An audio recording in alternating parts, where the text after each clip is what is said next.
Part 2 के start में हम देखते हैं यूनहा सोजो की बॉटल का कॉस्ट्यूम पहन के लोगों को फेस मास्क के सैंपल दे रही थी, जो कि उसके प्रमोशन का तरीका था।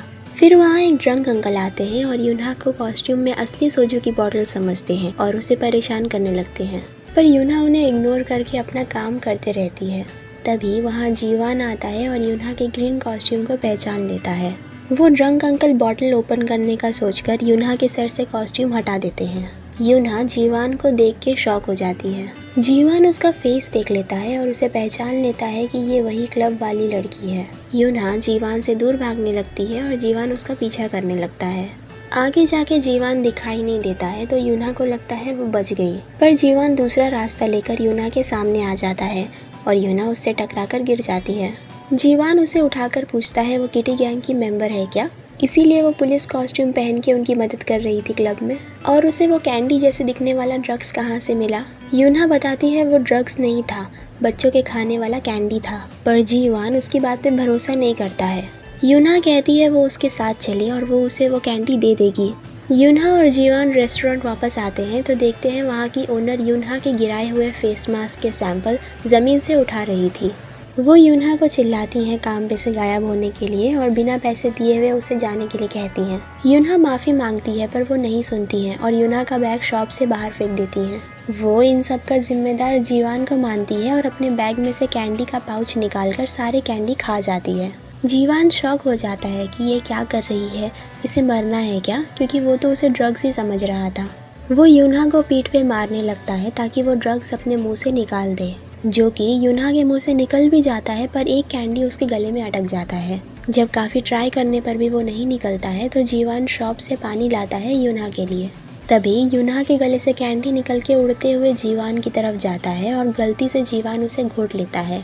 नेक्स्ट सीन में किटी गैंग के लीडर यांगवी को गांगिल से बहुत खुश होकर बात करते हुए देखते हैं, क्योंकि उसे अभी जीवान के अरेस्ट होने के बारे में पता चला है। वो जीवान को अरेस्ट होते हुए सीसीटीवी फुटेज देखने के लिए मांगता है, पर गांगिल कहता है उसकी वजह से कोई प्रॉब्लम ना हो, इसीलिए उसने वो डिलीट कर दिया। तो यांगवी गुस्सा हो जाता है पर कहता है नेक्स्ट टाइम फुटेज बचा कर रखना। फिर वो लोग एक रूम में जाते हैं जहाँ असली कैंडी जैसे दिखने वाली ड्रग्स होती है। नेक्स्ट सीन में हम जीवान और यूनहा को हॉस्पिटल में देखते हैं, जहाँ वो कैंडी का टेस्ट कराने आए थे कि वो असल में ड्रग्स है या कैंडी है, पर रिजल्ट आता है कि वो कैंडी ही है। जीवान पूछता है कि उसने फिर उसे क्लब में अरेस्ट क्यों करी थी, तो यूनहा कहती है क्योंकि वो वेटर को मार रहा था। जीवान उसे चिल्लाकर खुद से 50 मीटर दूर रहने के लिए कहता है और यूनहा डर के वहाँ से भाग जाती है। नेक्स्ट सीन में मीहो के हेयर सैलून में हम यूनहा और मीहो को बात करते हुए देखते हैं। यूनहा उसे ड्रग्स और कैंडी की पूरी स्टोरी बताती है और कहती है जो ड्रग्स के बारे में बात कर रहा था वो असली गैंगस्टर ही होगा। मीहो पूछती है तुम उस डम्पलिंग शॉप में क्यों गई, ह्युनवू नाम जहाँ भी आता है कभी कुछ अच्छा नहीं होता है। फिर हम फ्लैशबैक में देखते हैं यूनहा और मीहो जब स्कूल से लौट रहे थे तब एक बाइक वाले ने उनकी तरफ कार्ड फेंका था जिसपे ह्युनवू नाम लिखा था। तो वो लोग उस कार्ड के एड्रेस पे जाकर ह्युनवू नाम के लड़के को ढूंढते हैं, पर उन्हें स्पेलिंग मिस्टेक की वजह से मिसअंडरस्टैंडिंग हो गई थी। फिर उसके बाद एक दिन जब वो लाइब्रेरी में थी तब उसे अपने बाजू वाले लड़के के बुक पर ह्युनवू नाम दिखता है, तो वो उसे नींद से उठाती है, पर वो कोई मिडिल एज अंकल रहते हैं। फिर उसके बाद एक दिन जब वो फार्मेसी में होते हैं तो मीहो फार्मासिस्ट के कोट पे ह्युनवू नाम देखती है, पर यूनहा ना देख सके इसीलिए वो नाम को हाथ से कवर करने के लिए कोट पकड़ लेती है, पर तभी फार्मासिस्ट की वाइफ वहाँ आ जाती है और उन दोनों को मारने लगती है।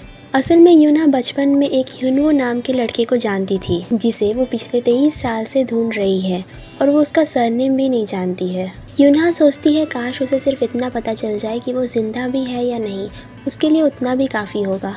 नेक्स्ट सीन में हम प्रोसिक्यूशन ऑफिस देखते हैं जहाँ जंग ह्युनवू नाम के प्रोसिक्यूटर की एंट्री होती है। वो एक इंटेरोगेशन रूम में आता है जहाँ पहले से एक पैस्टर बैठा था। ये पैस्टर पहले ओबोंग गैंग का लीडर था, पर अभी इस पर चर्च आने वालों से लड़ाई करने के लिए चार्जेस लगे हैं।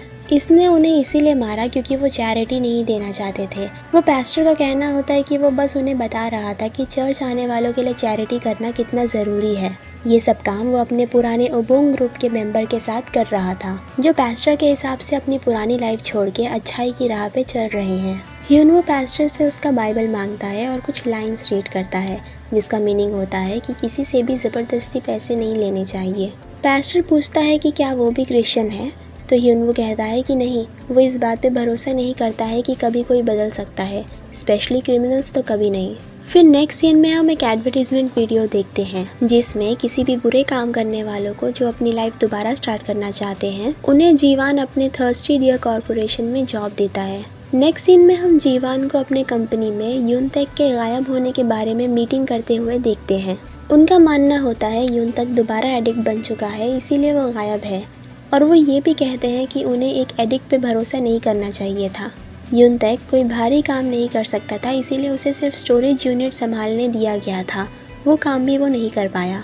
तो जीवान पूछता है कि तुम में से कौन काम का था। फिर दिखाते हैं इस कंपनी का हर एक एम्प्लॉय किसी न किसी वजह से जेल जाकर आया हुआ है। जीवान कहता है उसे पता है लोग जल्दी बदलते नहीं हैं, पर हमें इतना जल्दी किसी को जज नहीं करना चाहिए। नेक्स्ट सीन में हम प्रोसिक्यूशन ऑफिस देखते हैं जहां ह्यूनवू और 2 एम्प्लॉइज बात करते हैं कि ओबोंग गैंग का बॉस लोगों को स्कैम करते करते पैस्टर कैसे बन गया। फिर हम इंटेरोगेशन रूम का सीन देखते हैं जब ह्यूनवू उस पैस्टर से बात कर रहा था। वहाँ उस पैस्टर ने बताया था कि जीवान की वजह से ये सब हुआ है। जब से उसने लोगों को हेल्प करने के लिए कंपनी बनाया है, जेल से निकल के सभी उसे ही ज्वाइन करते हैं और एक एक करके उसके ओबोंग गैंग के मेंबर ख़त्म हो गए। इसीलिए उसने सोचा कि किसी पे भरोसा नहीं किया जा सकता है सिवाय ऊपर वाले के, तो वो पैस्टर बन गया। वो बोर्ड पे ग्राफ बना के समझाता है कि अभी सिर्फ किटी गैंग बची हुई है। किटी गैंग का लीडर यांग हुई और जीवान जानी दुश्मन है।